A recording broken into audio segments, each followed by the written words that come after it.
Shalom, this is Darren with Emet HaTorah. I hope you're doing well. I want to share a little teaching with you today on this week's Torah portion, as well as give you some updates with the ministry.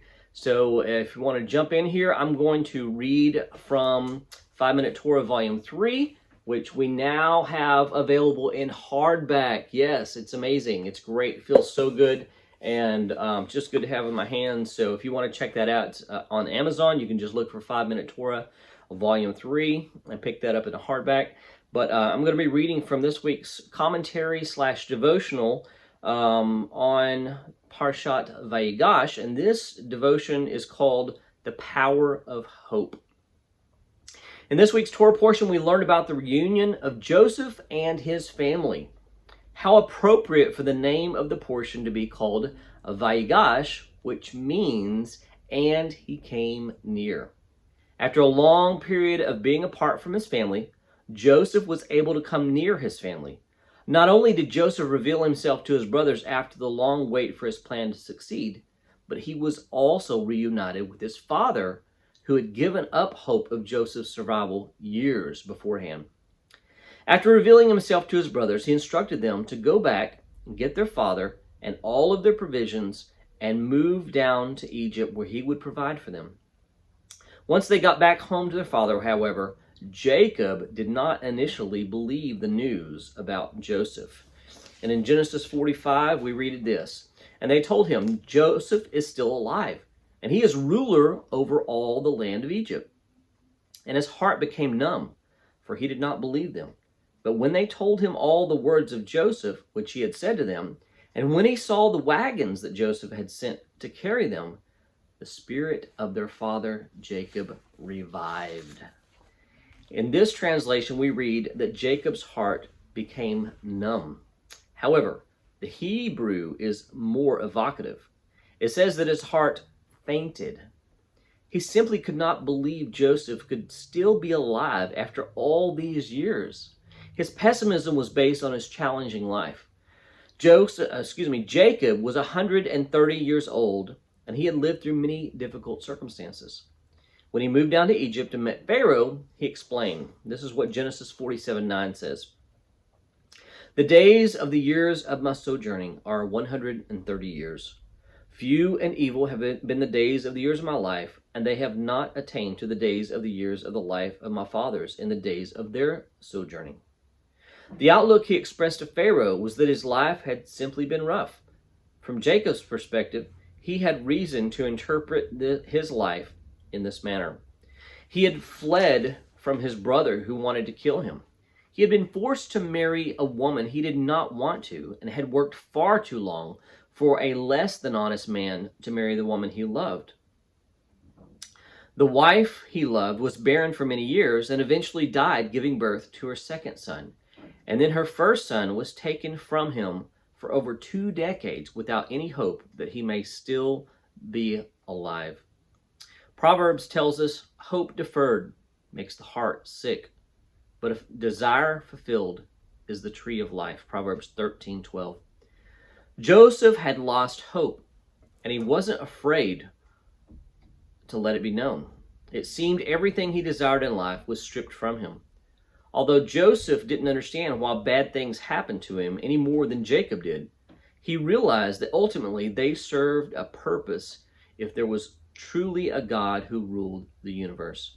He had something Jacob didn't have. He had hope. Sounds like a little switch up here. I'm going to read this next section, but stay with me for a minute. Rock climbers are insane. Rock climbers are insane. But they do things that no one else will do, and everyone takes notice because of that. They aren't necessarily fearless, but they are optimistic. They have hope. Hope drives the rock climber to scale the face of an imposing mountainside, whereas others would throw their hands up without a second thought. They train for it. They live for the challenge. Rather than cringe with fear, they run to the opportunity. When Jacob first heard the news that Joseph was alive, it didn't seem possible. The mountain was too imposing, too impossible. But then, when he saw the evidence and realized it was true, the Torah tells us that, quote, the spirit of their father Jacob revived. Many people today have lost their hope. The world is full of so much death, cruelty, and sadness that it's easy to lose hope. As followers of Yeshua, we have a hope that is greater than what this world provides, but it's easy to lose sight of it. We have to find a way to recover it and share it with others. That single ounce of hope empowered Jacob enough to uproot his entire family and move to Egypt so that he could be reunited with his long-lost son. What can we do to inspire hope in others? So I want to leave you with that thought.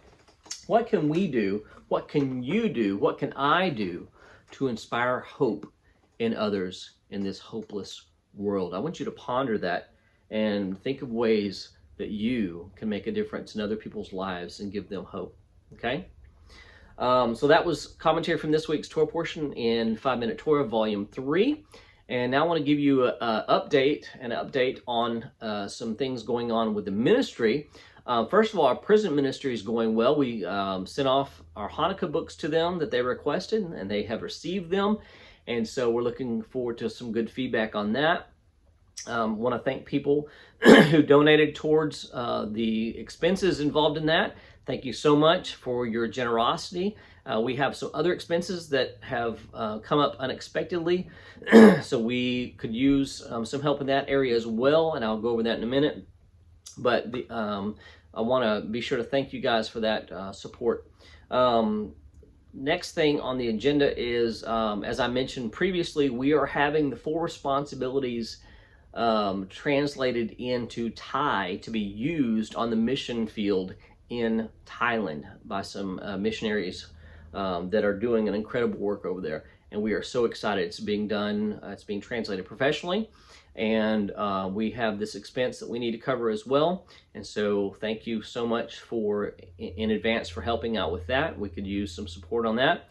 Another aspect of this that involves the 4 responsibilities of a disciple is that we are doing something really, really incredible in Honduras. And when I say we, meaning Emet HaTorah and you guys, because we have a missionary that has taken our Spanish translated book, The Full Responsibility of a Gospel, and purchased many copies initially, and went down to Honduras, where he has a ministry down there and leads a ministry to train up pastors and leaders to go out from there to all parts of the world. And they are using the 4 responsibilities of a disciple as part of their very core curriculum. It's sort of the foundation for everything that they do and everything that they teach. And so this is making a huge impact. There's lots of pastors, as I said, using this, and they're asking for more. They're asking for more materials. They're asking for more resources, and for us to develop more resources that would train pastors and leaders from a messianic perspective, because they want something that has more substance than what they've been getting in the courses that they've been using and the seminary classes and so forth. And so we want to be able to provide that. That's a lot of time to develop these things, a lot of expense to create them and so forth. So if you would consider helping us with that, if you have any ideas also, we would love to hear your ideas on that, because we've got our own thoughts and so forth, but it's always good to get input from others. And I'm communicating with the missionary down in Honduras as well of what specifically they need, but it helps to have multiple people giving input on perspective so we can get a rounded view on things. So if you want to shoot us an email at info@emethatorah.com and give us your insights on that, that would be greatly appreciated. If you want to donate, you can go to the website or use the link that should be at the bottom of your screen here. So that's about it for now. I want to say, I guess, one last thing in regard to Hanukkah. We've got Hanukkah coming up, and I want to thank everyone for helping to make our book, 8 Lights, our Hanukkah devotional, really hang within the top 10 of the bestsellers in the category of Messianic Jewish resources on Amazon for the last few weeks. It's been amazing. You guys have been great. We really appreciate the support. We appreciate how you have shared it with others and so forth.